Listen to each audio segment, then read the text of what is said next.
สบายดีทุกคนสิพามาเบิ่งบรรยากาศในการไปจูดหนองปลาของพวกเฮาเนาะอยู่ที่บ้านนาพานเมืองเสพุทองแขวงสะกำเขตเนาะพวกเฮาก็ได้เกียมถังเกียมข้าวเกียมน้ำเนาะเกียมอุปกรณ์ในการจับปลาพอแต่มาฮอดเนาะก็บ่ได้เว้าหลายในงานเนาะเพราะว่าทางป้ากับลุงและก็หลานเนาะเพิ่นได้จูดถาเป็นที่เรียบร้อยเนาะมาฮอดก็ถือว่าน้ำบกเกือบว่าหมดแล้วเนาะก็ยังน้อยหนึงเนาะพวกเฮาก็ ลงพากันหาเลาะเก็บตามแคมหนองแคมน้ำก่อนเนาะเพราะว่าในนี้มันจะมีทั้งปลาแล้วก็มีทั้งกุ้งเนาะแล้วก็มีทั้งหอยเนาะที่มีอยู่ในหนองของพวกเฮานี่เนาะปลาส่วนใหญ่เนาะที่มีในหนองของพวกเฮาจะเป็นปลาธรรมชาติเนาะปลาดุกปลาคอปลาซิวกุ้งหอยกระโพเนาะเพราะว่าน้องนี่เฮาจะบ่ได้มันเป็นดองที่ไกลบ้านแน่เนาะเฮาก็เลยว่าบ่ได้ปล่อยปลาหลายเนาะปล่อยก็จำนวนน้อยเนาะเป็น4-5 ถุงหรือว่า10 ถุงประมาณนี้เนาะในช่วงฤดูการทำนาปีของพวกเราเนาะภายหลังที่เกี่ยวเขาวแล้วเนาะเฮาก็จะปะให้น้ำมันบกคงจำนวนหนึงแล้วก็ได้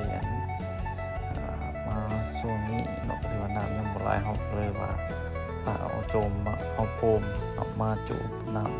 ำเพื่อเก็บเอาปลาในมื้อนี้เนาะก็ได้มีทั้งนางสมายนางอินเตอร์เนาะเพิ่นก็ได้ออกมานำเนาะเพิ่นก็ออกมาจับปลาเนาะคนน้อยนี่ก็โอ้ม่วนหลายเนาะเล่นขี้ตมเพิ่นก็ได้เนาะอันนี้ก็เป็นทางวิญญาเพิ่นเนาะจับปลาดุกอยู่เนาะก็ม่วนเนาะจับปลาดุกก็ถือว่ายากเลยเนาะเพราะมันเป็นปลาที่มีเหงียงเนาะต้องได้คอยจับคอยงมเอาเนาะเพราะว่าการเฮางมเลยเนาะบางเทื่ออาจจะถึกเหงียงมันต่ำมาเฮ็ดให้บาดเจ็บได้เนาะเพราะว่าเหงียงปลาดุกมันจะมีพิษเนาะถ้าปึกถึกปักแล้วนี่คือจังซี่เนาะก็ต้องได้คอยจับเอาเนาะเพราะว่าคันถึกปักนี่ถือว่าเจ็บแน่นอนเนาะคันปลาดุกปักนี่เนาะหลายคนก็สิเคยมีความรู้สึกนี้เนาะเพราะว่า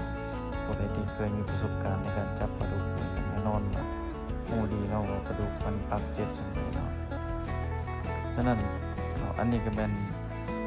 ในการคอยงมเอาเนาะปลาดุกของพวกเราคอยเก็บไปทีละตัวเนาะนางเติมมันก็มาช่วยในการเก็บเนาะจับ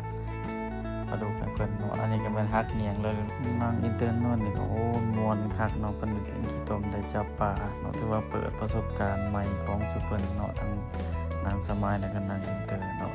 มันก็จับปลาได้หลายตัวเลยเนาะได้ทั้งปลาดุกปลาโคปลาซิวเก็บกุ้งซอยแม่ย่าเพิ่นเนาะในนี้เฮาก็ได้เลาะเคลียร์หาปลาดุกเพราะว่าปลาดุกนี่มันจะหมดอยู่พื้นขี้ตมเนาะมันจะบ่ผู้ให้เฮาเห็นคือปลาชนิดอื่นเนาะเพราะว่าปลาชนิดนี้สามารถอยู่ในขี้ตมได้ดนเป็นหลายชั่วโมงเนาะปลานี่มันจะหมดลงพื้นเนาะเพื่อลี่การจับกลุ่มของคนเฮาเนาะมันจะคอยพ่นขึ้นมาทีละน้อยเนาะเฮาจะได้เจาะเบิ่งเนาะว่ามันขึ้นเวลามันขึ้นมามันก็จะไปจับเอาเนาะเพราะว่าปลานี่มันจะเวลาเกิดเหตุการณ์แบบนี้มันจะหมดลงพื้นขี้ตมเป็นส่วนใหญ่เนาะและก็ได้เฮาก็เลยเห็นปลาโคใหญ่ตัวนึงเนาะซึ่งหลานสาวเพิ่นก็จับได้เนาะก็เอามาโซ่ทั้งนางสมัยนางอินเตอร์เพิ่นเนาะก็ถือว่าตัวใหญ่สมควรเนาะ